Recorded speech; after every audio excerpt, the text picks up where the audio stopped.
The chill of the morning fog merges with the scent of blood and wet wool. Through the low clouds, the ragged breathing of men about to clash face to face can be heard. One of them raises above his head a long blade, capable of cleaving a shield in half. He is called neither god nor hero, but simply a warrior. Yet in his hands is the symbol of Viking fury and power, the Danish axe. Why did precisely this weapon become a symbol of terror, even among knights encased in steel? And how could a simple edge of iron break the laws of battle? The answer is deeper than it seems, and is connected not only with metal, but also with the very nature of man.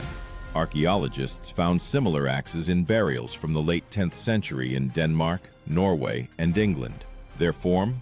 An elongated blade nearly half a meter long on a long, light ash handle. This was not a tool, but a sophisticated engineering marvel designed for maximum swing force. According to chroniclers' accounts, only the best wielded such a weapon, those whom even their own people feared. This weapon was called broadaxe. In Old English, it means broad blade, but it sounds more like a warning. One movement, and a body protected by chainmail opens up like fabric. The blade itself was thin, slightly curved, so as not to get stuck in bone, and the long handle allowed for strikes like a hammer blow, with an inertia that broke even ribs beneath armor. Imagine this scene. Early morning, steam above the marsh. A dozen men in woolen tunics. One steps forward, his breath merging with the cries of seagulls. He raises the axe. The sun glides along the steel edge, and in that moment, the enemy sees not a man, he sees death. Historians wrote that the Danish axe bit into armor like a shovel into soft earth. The term without which this moment cannot be understood is Berserker. This is what Vikings who fell into battle frenzy were called. They felt no pain, heard no commands, knew no fear. Their bodies were as if carved from wood, and their movements from a hurricane. In battle, a berserker transformed into an embodiment of strength, and the Danish axe was an extension of this fury. But what made it truly invincible? Why did metal, forged from simple iron, prove stronger than all the defenses of the Middle Ages? The answer lies hidden in a technology that modern smiths call pattern welding. This is a method in which strips of iron of different qualities were twisted and joined into a single whole, creating both flexibility and strength simultaneously. Such a blade did not break upon impact. It lived with the hand. According to various sources, each such axe could weigh about 2 kilograms. This was enough to maintain swing speed, but not to overload the shoulder. A Viking held the weapon with both hands, like a dancer leading his partner.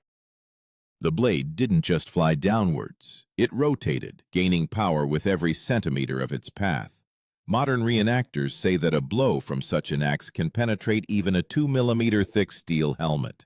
Now consider, in that era, there were no helmets with reinforcing ribs, and chainmail protected only against a direct stabbing blow. One precise swing, and fate was sealed. But the true power of the Danish axe was not in the metal, but in the hands of those who wielded it.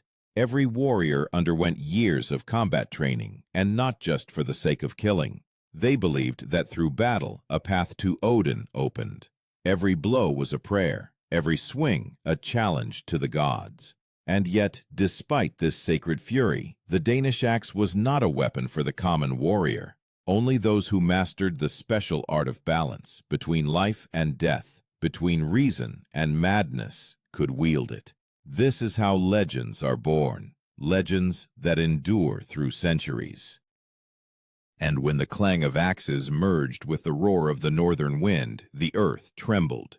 But this was only the beginning, the moment when the power of steel first united with human fury. Further, this connection would transform into something more, into a symbol of power and fear that forever changed the face of medieval battles. The flames of bonfires reflect on the blades. The wind from the sea smells of salt and blood. The night before battle is the longest in any warrior's life. Vikings did not pray in silence. They sharpened their weapons. Every click against the stone sounded like a promise.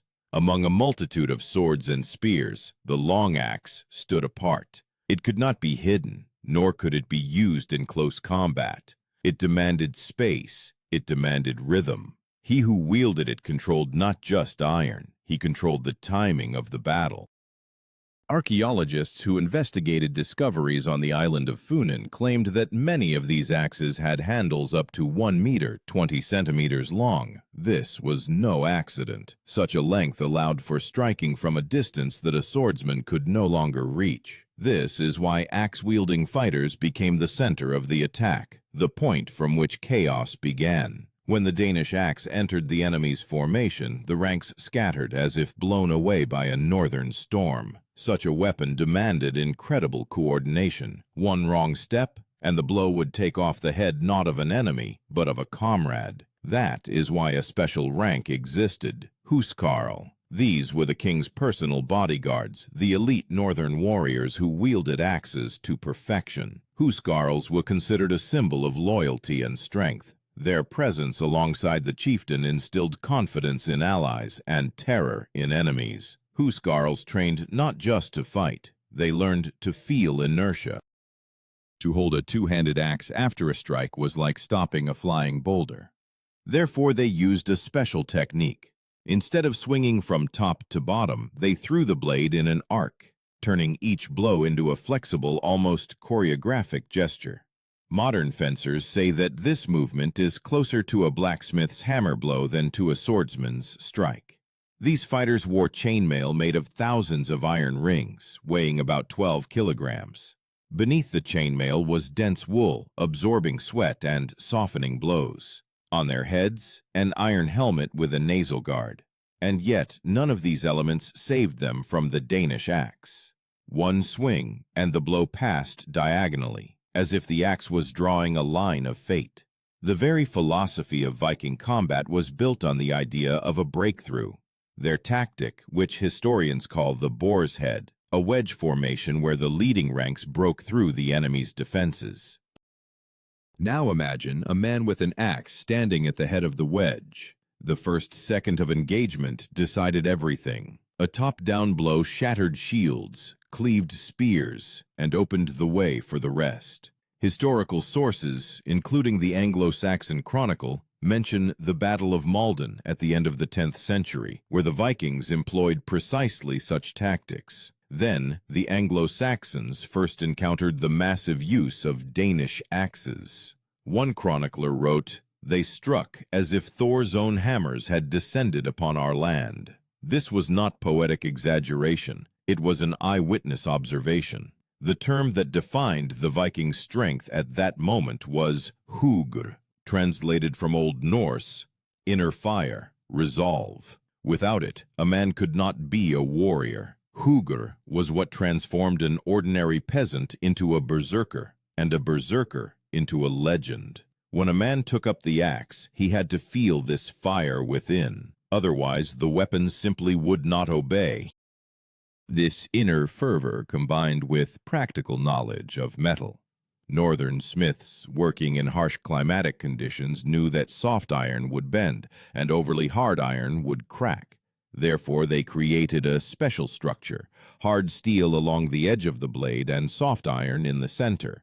This created the effect of flexibility. Upon impact, the edge maintained its sharpness while the center absorbed vibration. Even modern smiths consider this balance a technological marvel of its time. But it wasn't just the technique that made the axe a weapon of terror. The psychological effect was no less important. An opponent, seeing before him a man armed with such an axe, often lost the will to resist. Field tests by reenactors show that the sound of a shield shattering after an axe blow evokes an instinctive fear in observers, an ancient, almost primal one. This is what the Vikings exploited. The enemy's fear was part of their strategy. When the detachment raised their axes simultaneously, the air filled with a low hum, like the sea before a storm. This sound was a signal. The battle begins. And at the moment when the first blows fell upon the shields, everything mingled.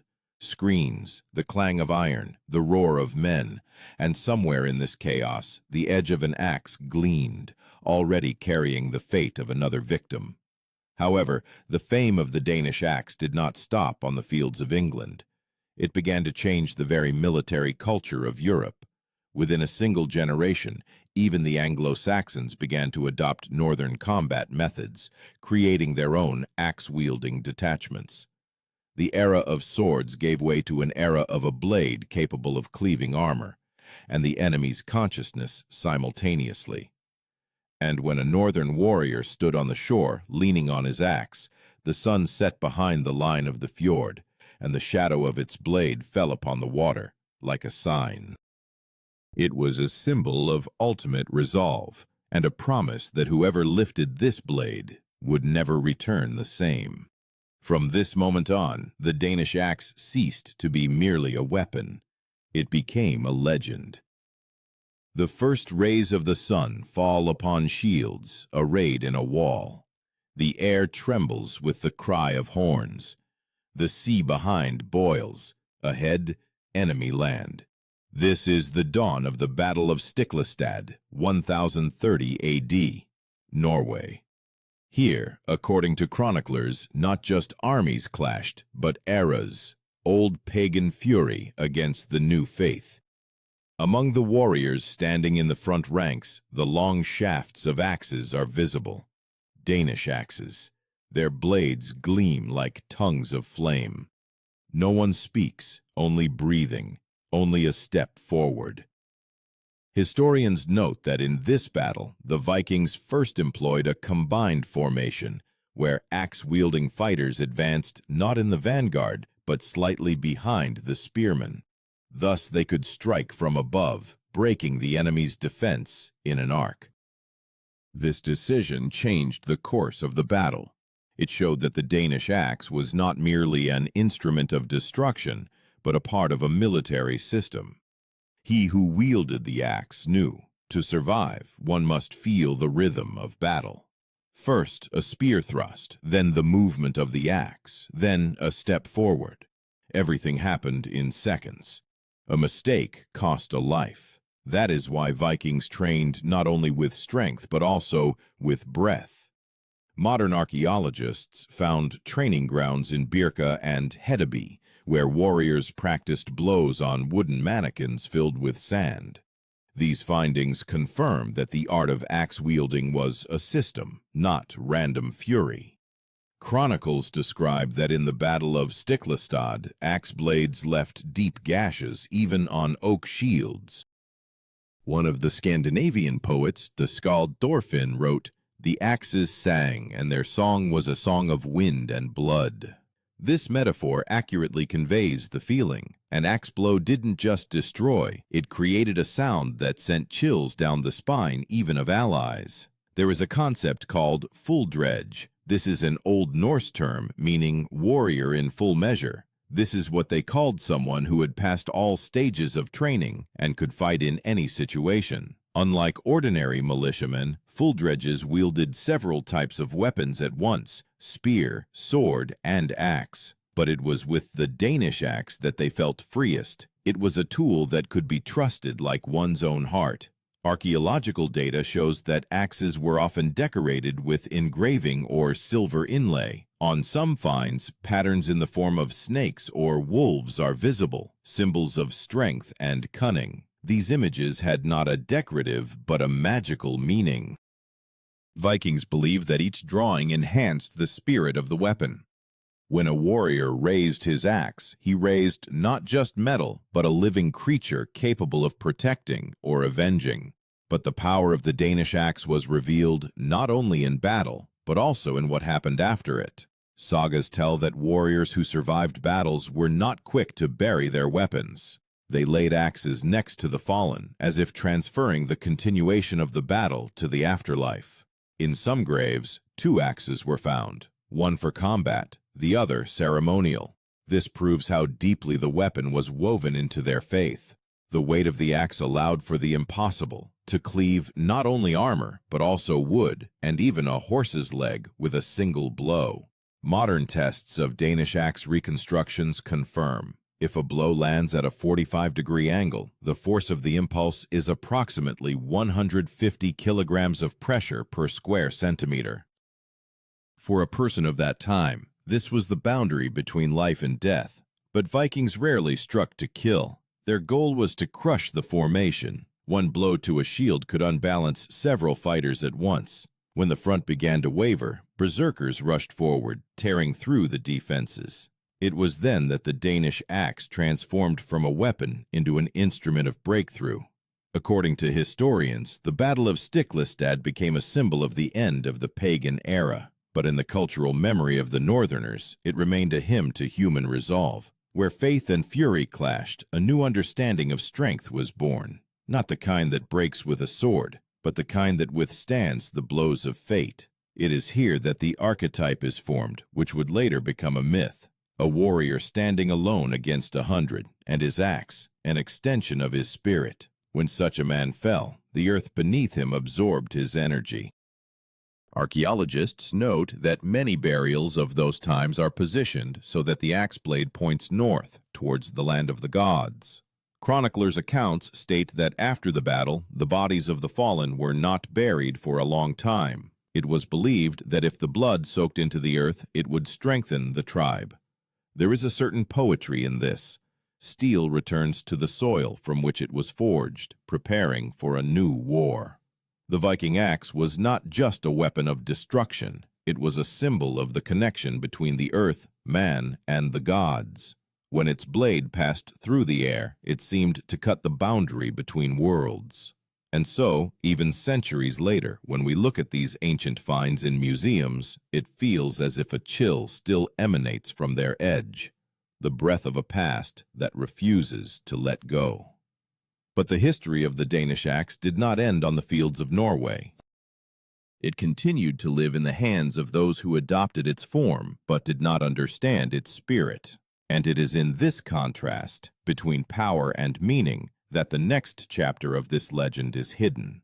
The roar of battle subsides, but the echo of Danish axe blows continues to resound in Europe's memory. After Stiklestad, northern mercenaries began appearing far beyond their fjords. They were summoned to England, France, Byzantium. Wherever the tide of battle needed to be turned, there appeared men with long axes. Their presence became a sign of the decisive hour. But now these fighters were no longer merely barbarians. They were professionals of war. Thus, a new name was born, which became a legend, the Varangians. Historians note that within the Byzantine Imperial Guard, known as the Varangian Guard, the Danish axe became the primary weapon.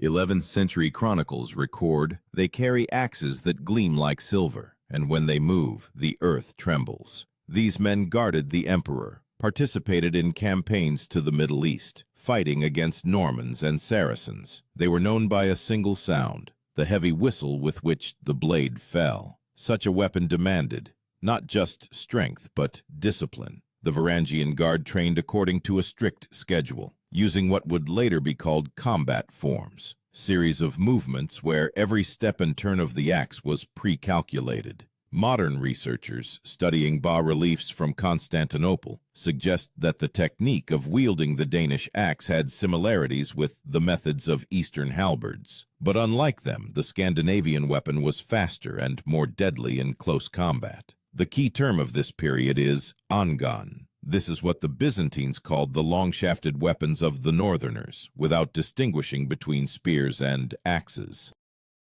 But it was the Danish axe that stood out for its balance. The handle, made of dense ash, provided flexibility, and the center of gravity, shifted towards the blade, created a pendulum effect. This allowed the warrior to strike not only from above, but also from the side, tearing through defenses. The Varangians earned a reputation as people who knew no fear. It was said that during the siege of Constantinople, when the walls trembled from battering rams, the emperor sent precisely them to repel attacks. Their axes didn't just cleave bodies. They broke ladders, shields, even wooden doors. In the Byzantine chronicles, it is noted that no weapon except their axe could stop the onslaught of the Franks. Archaeological finds confirm the words of the chroniclers. In Sweden, near Lake Mälaren, several Byzantine-type axes have been found, decorated with silver wire, with a carefully balanced blade. Such specimens were not used by peasants. This was an elite weapon, costing, when converted to modern currency, as much as a good warhorse. But the Varangians' strength lay not only in their weapons, but also in their vow. Everyone who joined the guard swore an oath of loyalty until their last breath. It was believed that a warrior who fell defending the emperor would be admitted to Valhalla without trials. Therefore, even in the last minutes, when the battle turned into chaos, the Varangians did not retreat. They were called the Iron Circle. The metaphor of the Iron Circle lives on today. Imagine the scene: heat, dust, the smell of pitch. On the walls of Constantinople, smoke. A crowd of enemies beats against the gates. And then, from around the corner, a formation of Varangians emerges. They walk slowly, as if death itself is advancing. Their axes are not weapons, but a sign of judgment. One swing, and the line of attack breaks. A second, and the enemies are already fleeing. This is not just a battle, it is a theater of power. However, it was precisely here, in the flames of the Byzantine Wars, that the Danish axe began to change. Eastern smiths added new forms to it, strengthening the pole, making the blade wider. Some specimens transformed into true works of art. But with this, the original wildness, that pure instinct of northern combat, was lost. The weapon became a symbol of power, a part of ceremonies. Historians write that in the 11th century, Varangian axes were used not only on the battlefield, but also in oath-taking rituals. The blade touched the shoulder of a new warrior, a sign that he was now bound to the brotherhood by blood. And yet, despite the new forms, the essence remained the same. The axe was a reminder. Strength and honor are inseparable. Modern reenactment tests show that even with precise replication of the form of Byzantine axes, it's impossible to achieve the same dynamics as the original Danish ones. The metal, the alloy method, the balance, all of it was lost. Perhaps because the spirit itself was lost, that very hugger, the inner resolve without which the blade is just iron. And when the Varangians returned home, their axes were no longer mere weapons. They became relics. They were passed down through generations, laid in graves alongside chainmail. For descendants, it was a sign. The person who wielded such a weapon stood on the border of worlds. From that time, the Danish axe transformed into a symbol of transition, from barbaric freedom to organized military tradition. Its blade no longer just cleaved enemies, but also connected eras. When we see it on bas-reliefs and frescoes, we see not just iron, but a trace of human will, an imprint of a strength that cannot be measured by weight or handle length. But behind the glory of the Varangians and their axes lies a price paid by those who lived with weapons in hand. And this price can only be understood where history ceases to be heroic, in the last moments before demise. That is where the next chapter leads us. The dust settles on the battlefields, but the mark of the Danish axe remains not only in the earth, it is imprinted in the very memory of Europe. After the fall of Byzantium and the fading of the Viking Age, the axe disappears from the battlefields, but not from hearts. Its shadow still hovers over the north. Every smith who takes up metal knows he is not just forging a weapon. He is repeating an ancient rhythm that for centuries dictated the course of human fury. But glory always comes with a reckoning. And this reckoning is in the blood shed in the last great battle where the Danish axe sounded for the final time as the voice of the gods. This was the year 1066. England. The Battle of Stamford Bridge, a battle where the last shadow of the Viking world perished. The chronicles tell of a giant with an axe who single-handedly held a bridge against an entire army of King Harold. History has not preserved his name.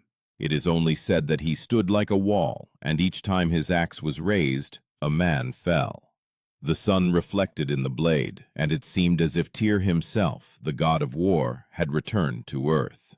A chronicler wrote, "He struck them as a woodcutter fells trees, and bodies lay one upon another."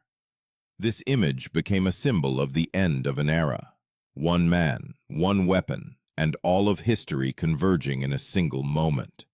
Harold's warriors tried to bypass him, threw spears, but he continued to stand until he was struck by a spear from below, through the planks of the bridge. Thus perished the last guardian of northern fury. His axe fell into the water, and with it, an era departed. Archaeological finds in the York area confirm people armed with typical Danish axes indeed fought in those lands. Their forms fully match 10th century specimens, proving that even 100 years later, this weapon remained a true symbol of the combat elite. The term that describes this moment is drengr. In Old Norse, this word meant a man of honor, a warrior who does not retreat a single step. In the sagas, a drengr is not just a hero. He is one who lives for heroic deeds, even if he knows he will die. For him, death is not an end, but a transition. When the last drengr on the bridge raised his axe, he knew he would perish, but he did not retreat. This was an act not of military, but of spiritual strength. Modern historians believe that it was on this day, at Stamford Bridge, that the Scandinavian era ended. 3 weeks later, another army, the Norman, would land in England and usher in a new era of knights and swords. But the symbol of strength would remain the same: a broad blade, a shaft, and a man ready to go to the end. Even the knightly swords of Normandy would later be forged with a curve reminiscent of the Danish axe's profile. The metaphor born on this field is simple and terrifying. The axe blade is the boundary between worlds. Each time it swings, a new story is born, and the old one recedes into shadow. So it was that day, blow after blow, breath after breath, until the last sound faded. When silence descended upon the river, and only the water carried downstream blood and fragments of armor, it seemed that even the gods had turned away. But the power of the axe is not only in destruction, it is in what it creates, order out of chaos.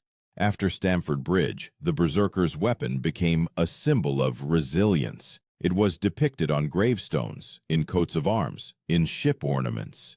Even centuries later, when Scandinavians embarked on long voyages, they carved the sign of the axe on their masts as a promise that they would not abandon the fight as long as they lived. Recent scientific studies have shown that the metal from which Danish axes were forged contains traces of carbon characteristic of bog iron ore. This means the material was manually extracted from bog deposits, purified, heated, and tempered. Each piece of metal passed through the hands of a master dozens of times, and when the blade finally took shape, it held the breath of a human. Perhaps that is why these axes did not break, even when their owners perished. In the Oslo Museum, a specimen found in a burial dating from roughly that time is preserved. Its blade, covered in patina, still cuts the air if you pass your hand over it. Traces of palms remain on the handle, indented marks from long training sessions. This is not just an artifact. It is testimony that a weapon can be an extension of the soul. Psychologists studying the phenomenon of Berserker's battle frenzy say, Vikings entered a state akin to a trance. Their breathing accelerated, their pulse pounded in their temples, their bodies became insensitive to pain. But it was precisely the Danish axe, its weight and rhythm, that helped them control this chaos. Each blow was like an exhale, each pause an inhale. Thus, harmony between fury and awareness was born. And when the last drengr fell, when his axe went under the water, the legend did not die. It dissolved into the northern wind, into the sound of blacksmiths' hammers, into the gleam of steel. People no longer fought in the name of gods, but everyone who raised a blade felt the same tremor, the very one that a berserker once felt with a Danish axe in his hands. The age of swords began. But the memory of the axe remained, like a wound, like a reminder that true strength is not in the weapon, but in the one who dares to lift it. And somewhere, beneath layers of earth and time, this axe still awaits its hour, to remind the world what it is made of. But history knows no rest. Every weapon, even buried for centuries, one day returns, not as iron, but as an idea. In our time, the Danish axe comes alive again, in the hands of reenactors, smiths, historians. Its form is studied with millimeter precision. Scientists create three-dimensional models, measure the sharpening angle, mass distribution, impact dynamics. And yet, no matter how hard they try, they cannot restore what the ancients called the spirit strength of the blade, because it is not physics, it is a state. When a person takes a Danish axe into their hands, they feel the weight not of metal, but of history. Каждое движение кажется ритуалом. В этом оружии нет случайности. Его форма говорит о равновесии между разрушением и созиданием. Им можно убить, но можно и отсечь ложь, страх, слабость. В этом его вечный смысл. Сегодня она стала символом не насилия, а памяти. Ее изображают на гербах, в эмблемах клубов реконструкторов, в логотипах брендов, связанных с силой и честью. Ее копии выставляют в музеях не как орудие убийства, а как культурный код. Ведь датская секира — это не просто лезвие и древко, это воплощение человеческой воли, стремление преодолеть границы тела и времени. И если прислушаться, когда кузнец ударяет молотом по стали, можно услышать тот же звук, что и 1000 лет назад. Эхо древнего севера живет в каждом ударе. Оно напоминает: сила не в ярости, а в умении владеть ею. Датская секира учит не разрушать, а понимать, что любое действие оставляет след. И, возможно, в этом ее последняя, самая мудрая битва.